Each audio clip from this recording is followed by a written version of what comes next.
Welcome back to the Blackletter Podcast. We set out to create an entertaining and exciting podcast about law and business. Blackletter, the name, comes from the Gothic typeset. Over time, Blackletter became the only font that English law books were printed in. It made it harder for kind of the common person to understand what the English law books said. Blackletter came to represent something that was law, that was set in stone, that was sort of old and a well-settled fundamental principle of law. We're here to demystify black-letter law. We're here to demystify things that happen in business and law and where those two meet. And I hope you have fun listening. Hi, this is Tom Dunlap. Welcome back to another episode of the Blackletter Podcast. Thanks for joining us. With me today, I've got some experts from M&T Bank and one of my law partners, Clare Schuller, who's a real estate attorney, Kakar and Janel Giambrone. And I probably butchered your last names, but I'll let you guys correct them because I always call you by your first names. So I've known both Dee and Janel for a number of years, and I asked them to come on the show because I was interested, and I think my listeners are interested, in things like how does SBA lending work? Because I did an SBA loan and didn't have a great experience at the end of the day. How does commercial real estate lending work? How do banks work with their client? Because I've had good relationships with banks and bad relationships with banks. And I'd like to talk a little bit about all of those things with some experts, people who are bankers at the top of their game and the top of their company, a pretty big bank, M&T Bank, B with the billions, right? So thanks, guys, for coming on the show. Janel, Dee, and Clare. I'm going to kick it off with ladies first. Janel, can you tell us a little bit about yourself and how you came into banking and what it is you do? Absolutely. Thank you for having me, Tom. I appreciate it. You got the name right, Janel Giambrone. I have been with M&T Bank for 12 years, and I've been in business banking for 25. It's an interesting question to ask what brought us into banking. I think you get various stories from anybody in the journey into the banking world. For me, I was genuinely interested in the distribution of wealth. I thought it was fascinating to me. And when I studied economics, it just became something that was of extreme interest. When I got into business banking world, I was mostly in the credit analysis. And I just thought it was so impactful on the community side, where you're really getting behind the numbers behind businesses and how can we actually help them in the community. So when you're driving around and you can see, okay, I've helped this one, whether they bootstrapped it or they acquired a company. It's really meaningful to see how we're helping in the community. So 25 years later, I'm still in it. Okay. And what do you do now at M&T? What's your role? My current role is the regional manager for business banking for Virginia. So we cover the state of Virginia, but in this area, it's all DMV and it's all relationship focused. And Clare, I'll just hit you last since you're my law partner. Would seem biased to ask you to go next. But Dee, tell us a little bit about yourself and how you came to banking and what you do. Well, thanks for having me. I really appreciate it. It's funny because the way you started that question, it's obviously got me reflecting back on my journey. So I've been with M&T Bank. This is my 19th year here at the bank. I started in banking 30 years ago when I graduated college at Virginia Tech. And the way I got into banking was we had a recession at the time I graduated, and this was the only job offer that I actually got. So I remember it was the week of finals, 1994 in May, and First Virginia Bank gave me an offer to be in their management trainee program. And, I actually left banking for 2 years and kind of in between that. And I found my way back to banking because I love the industry. I love how we help people. It's just been a great career to especially here at M&T, but to be in banking. But 30 years ago, one job offer in a recession. So your original choice wasn't really a choice. You were kind of like, well, this is what I have to do because this is what. Yeah. You know what's funny, Dee? When I graduated college, I just knew people at Chemical Bank, and I started in banking because I had one job offer. I was really pretty lazy. I didn't really look for much, but same thing kind of happened to me in their management. That's crazy. What a coincidence. 1994, I went to Chemical Bank's management training program. Anyway, funny coincidence. Clare, tell us a little bit about you. I know how you came to be here, but tell our audience a little bit about yourself and what you do. Sure. I'm an attorney. Real estate and commercial transactions is my umbrella term for what I do, but I specialize in representing banks in commercial transactions. So when a bank like M&T is ready to lend money to one of their customers, one of their borrowers, they come to an attorney like me to identify the risks that might be on the transaction, and draft all the necessary documents associated with it. So How did you get into real estate law, Claire? my dad was a real estate attorney for many, many years. So when I got out of law school, it was definitely real estate was definitely what I was interested in. So I started in that world. And from there, you become acquainted with specific types of real estate transactions. So it's genetic transference. Exactly. So literally, Somehow, that's real estate for you. It is inheritable. holistic technology. Wow. That's kind of scary, actually. So I hope my kids don't get whatever I got. I don't know. I think they're going to do different things. So fantastic. Well, let's talk about some of the questions that our listeners have, and I have, frankly. I'm going to start with one that's kind of a little, maybe it's out there, maybe it's not. So I did an SBA loan like, I don't know, 12 years ago or something like that. And I look back and the prepayment penalty ended after 10 years. We couldn't refinance the loan. We were kind of locked into this providing financial probably could have paid the loan off, but we couldn't because there's a prepayment penalty. But at the time, my personal calculus is, this is great because I only have to put 20% down and I get a really great amortization. I get a really long time to pay it back. So the payments were lower when we were buying this at the time, $2 million. It seemed like a huge thing. And now we're just it's like an albatross a little bit. But I'm sure you guys have different takes on this and can explain the process a little bit because I really didn't know much about it. So I'll just throw the question out to all of you guys. What is SBA lending? Should people do it? Is it just for real estate? Can it be used for business loans too? And how does all that work? And that's a huge question. And I'm happy to micro-size that, but I'll start with that and see if you guys have any thoughts. Well, I'm happy to jump in. SBA is huge. We are a number one lender in the SBA realm, number one in Greater Washington. And I'm not saying that to toot our own horn. It's more that the actual program itself can be very complicated. And, to be able to work through that from the beginning to the end, it can be a complicated transaction. And having somebody like Claire at our side is helpful, depending on the size of the transaction. So short answer to what you asked, it can be used for real estate. It can be used for equipment. It can be used for a business acquisition. It can be used for a startup. I mean, the whole premise of it is that the U.S. Small Business Administration is essentially partnering with banks like M&T to provide a portion of the loan to be guaranteed. When the bank needs a guarantee like that is when there's no historical cash flow, such as a startup. We would consider a startup company anything less than 2 solid years of, solid production.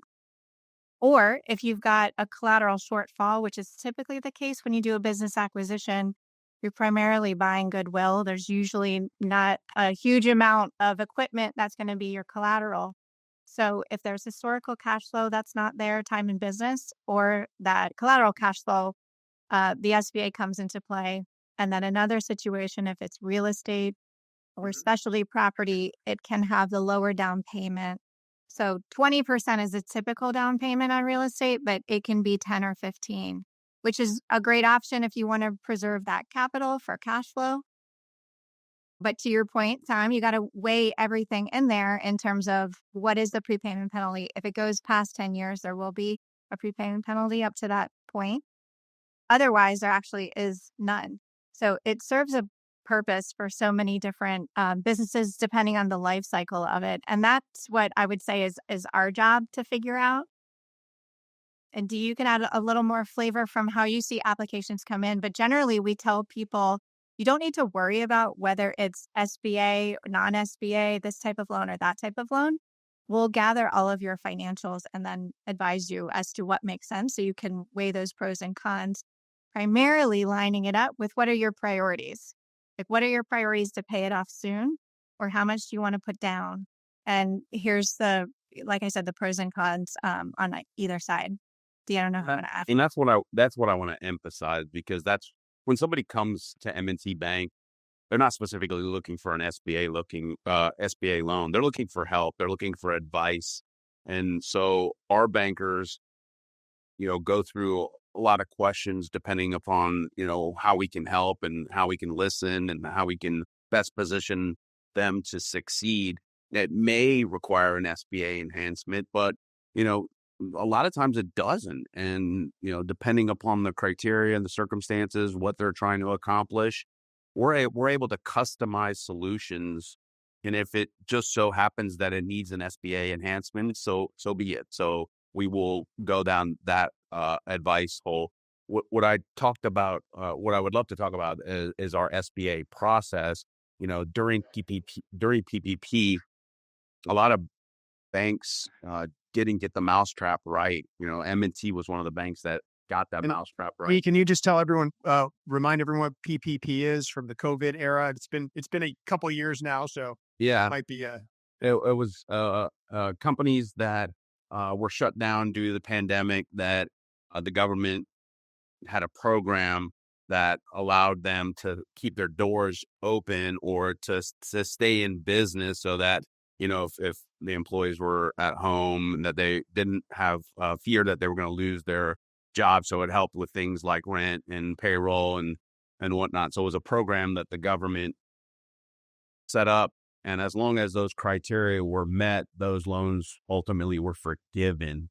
But if you can imagine during that time, all the businesses that needed the money, finding a financial institution that had the ability to deliver those funds in a timely manner in a convenient portal was huge. So what we learned from PPP is how to set up that portal and how to translate it into our SBA process. So a lot of the manual forms that were done by the SBA prior to PPP are now automated, and we have dedicated SBA bankers that help us get those, navigate the SBA. So efficiency and being able to help, so if that $2 million loan that you got back in the day, a lot of that red tape and a lot of that paperwork would have been taken out of the equation if you're to apply for that same loan today.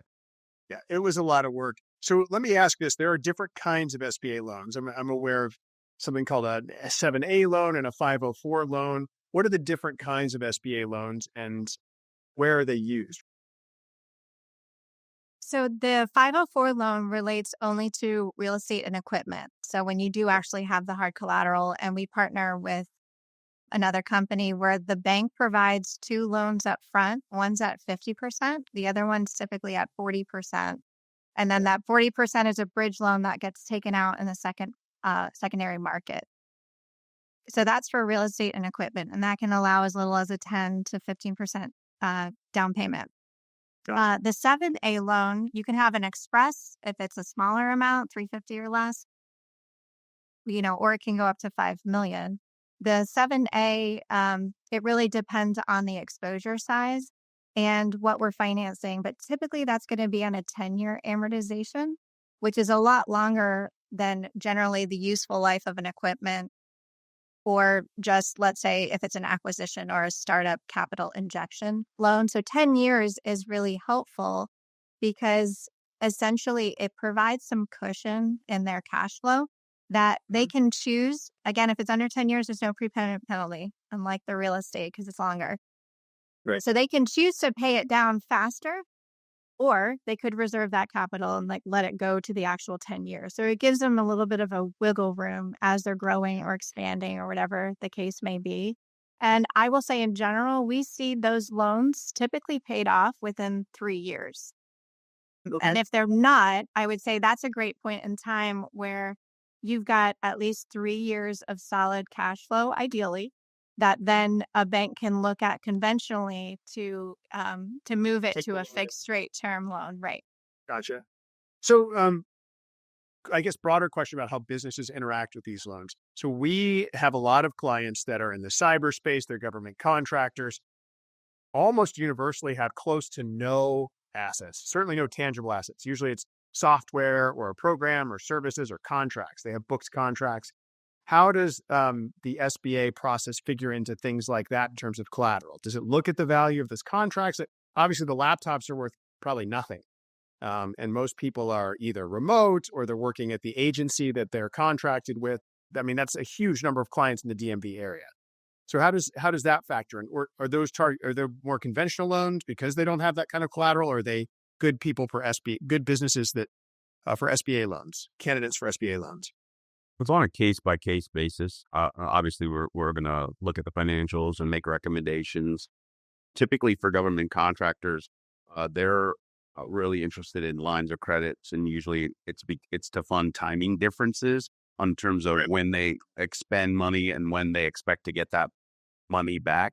The accounts receivable themselves are assets, and we look at them as assets. So typically, those are the collateral that we use to provide lines of credit, especially to government contractors, IT companies that you mentioned. If they're acquiring each other and typically we can, and then there's no collateral, as to your point, we'll typically look at a SBA enhancement in order to help us make that loan decision. So we'll look at the cash flow. We'll look at, most of the assets are goodwill and are not tangible. So SBA enhancement in those cases are appropriate. Okay. So if I'm a local cyber company and I want to acquire another local cyber company, we're going to do a merger and I need some cash. What my experience has been, they kind of look online and they try to figure out like what the different kinds of loans are. Earlier, you said something that kind of stuck with me. It sounds like you are kind of like perhaps a counselor. You're not just a source of a loan, but you're going to help them with advice on this. I mean, could it be that you advise them, maybe you don't need a loan? I mean, how does your relationship process work with your clients if they're looking to you for advice? I know when clients call Claire and I, lawyers, that's what we do. 100% of our job really is advice in some form or another. But bankers are traditionally seen as people who give me loans they're people who give you money, not so much advice. So how does that work now? Or what is your take on that? I love the question, Tom. So thank you for that.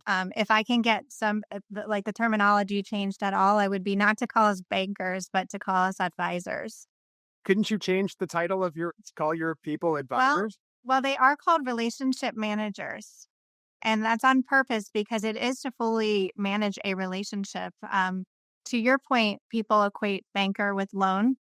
And that is a widget. And it's one component of what any business owner is actually dealing with, right? A business owner wears so many hats. What they've got to consider is how literally is money moving in and out of their company?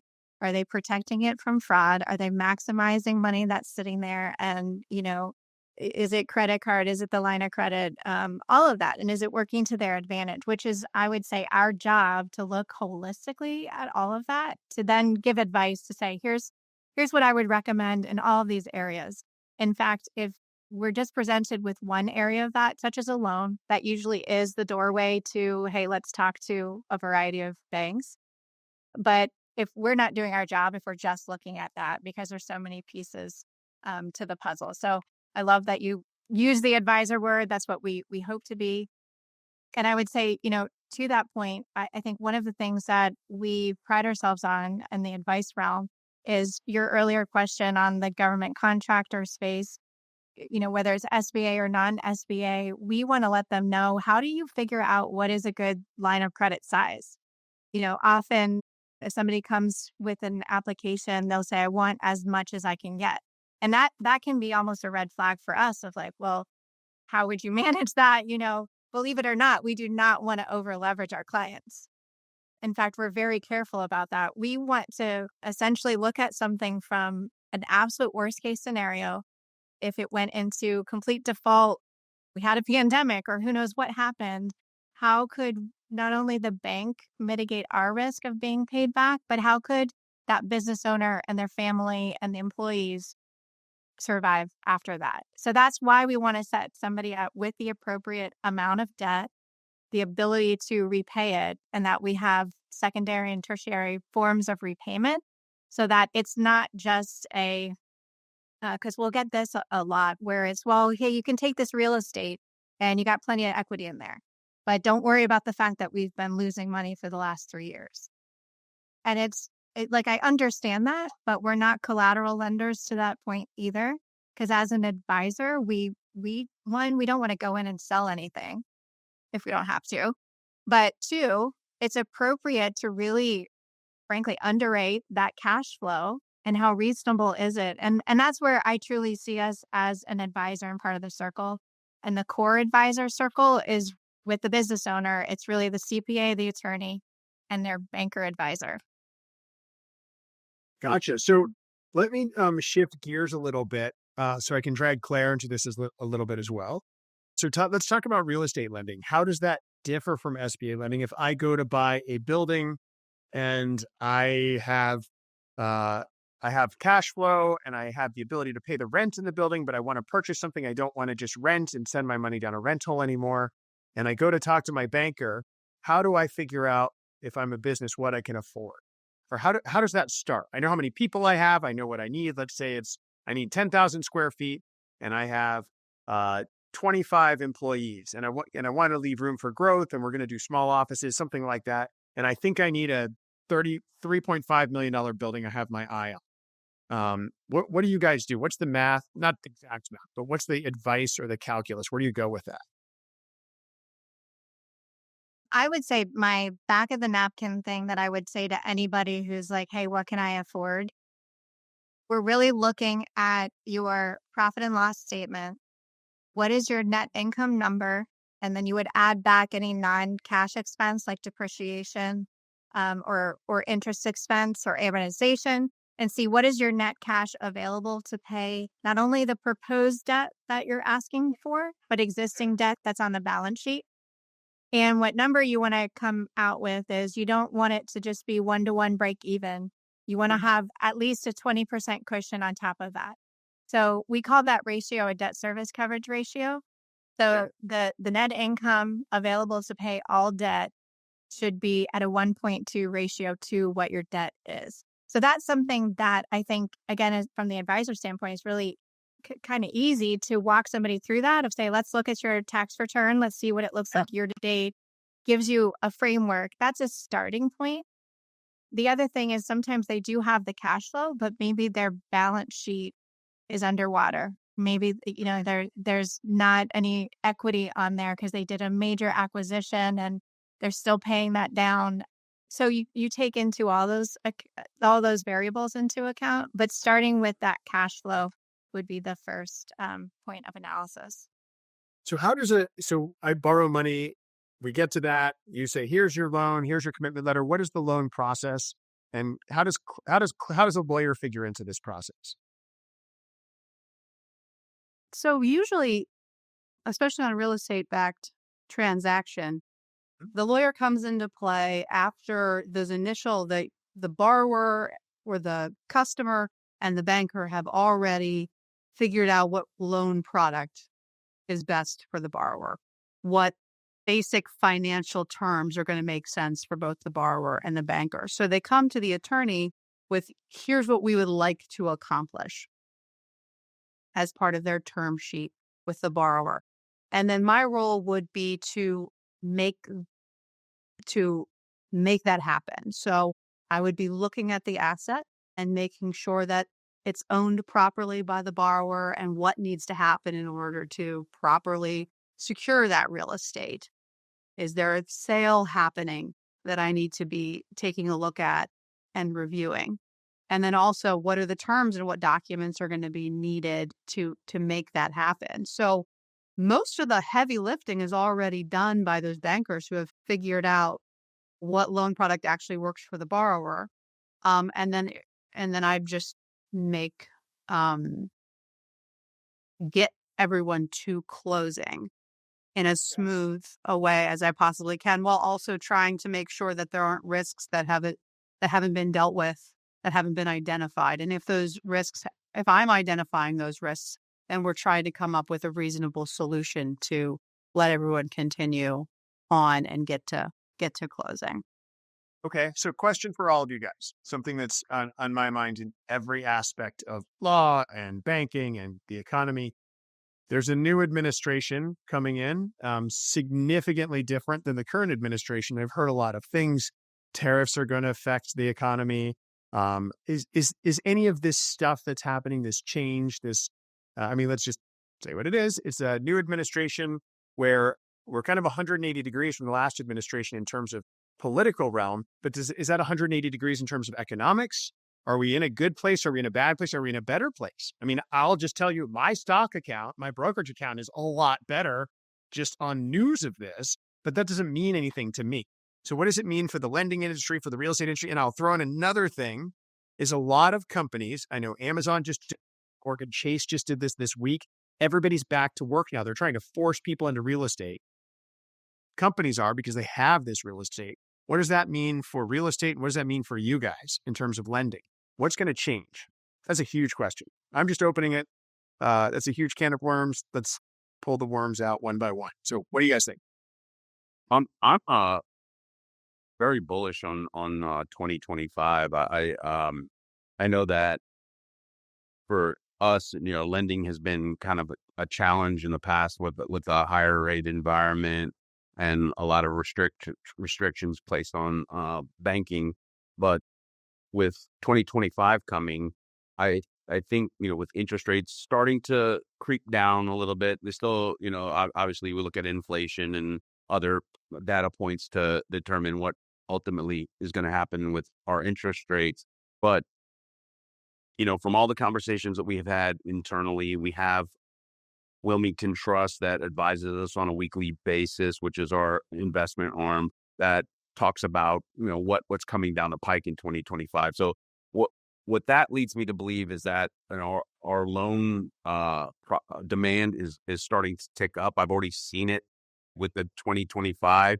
There's been a lot of new loan requests. It just seems that people are really excited about, getting back to work and to come into the office. Here at M&T, we have a big push to get our employees back into the office. And, today here, I'm here in beautiful Reston, Virginia, and the office is full. So it kind of looks and feels like the pre-pandemic where people are back in the office and we're collaborating and we're looking to go meet all of our clients and our new prospects but for 2025, I think is pretty bullish here at M&T. So let me ask just a question on that point, and maybe any of you can answer this. I have heard that the Fed now anticipates only 2 rate cuts, as opposed to, I think before they were thinking there might be more than that, but maybe, what is that? Maybe 50 basis points in the next year. Is that less than you expected? Does that hurt things? Or are those 2 additional rate cuts, is that still good? I mean, I know you're bullish. I'm just wondering, how does that play into this whole scenario that we're potentially anticipating fewer rate cuts from and just for listeners, maybe I can explain it. You guys can explain it better. You're bankers. How the Fed rate affects what you do is a huge deal, and it's important to know that. But yeah, what are your thoughts on that? Well, I mean, I think the Fed really only impacts the short-term interest rates. So, Okay. the long-term interest rates are still, based on the bond market and for people with lines of credits and variable rate SBA loans, 50 basis points is probably less than what was anticipated. Obviously with companies may be laying off, more people. Maybe there's inflationary pressures. I think that's what's backed the Fed off from, trying to lower rates further. I've full faith in our Fed process. So I think, as the job or as economic data comes to fruition, I think we'll make the appropriate recalibration if necessary. I'm here to say we're open for business, and regardless if we go down 50 to 200 basis points, anytime we make a lending decision, we are testing the highs and lows to make sure that our clients are still going to be okay, depending upon what happens to interest rate. Okay, that's fair. So another weird off the cuff random question. I know we're coming to the end of our time with you guys. I don't want to suck up too much of your lives, but I do have one more question because it's been a huge thing for us in the law. It's been a huge thing for my clients. I teach a college class. There's a huge thing in the college class I taught. What about artificial intelligence? I know that a couple of things I've heard. to preface this is from, we have a pretty big startup client who's in Silicon Valley, and they've raised lots of money in the past, and they're in wireless and all this stuff. They're like, you know what? We don't have an AI thing. And if you don't have AI in your name or AI in what you do, you can't get money in Silicon Valley right now. Like, apparently it's the thing. And I get that. And in the law industry, it's the same thing. I'm in the Managing Partners Conference of Virginia, and all we talked about 50% of our call was about what firms are using what AI and how we're dealing with it, how we're advising clients, all of that stuff. What about banking? I feel like it must come into play somewhere. I just don't know where. And I'd be really curious about your thoughts on that. And it seems to me it's like a sea change for every industry, but how does it affect banking? How does it affect you guys?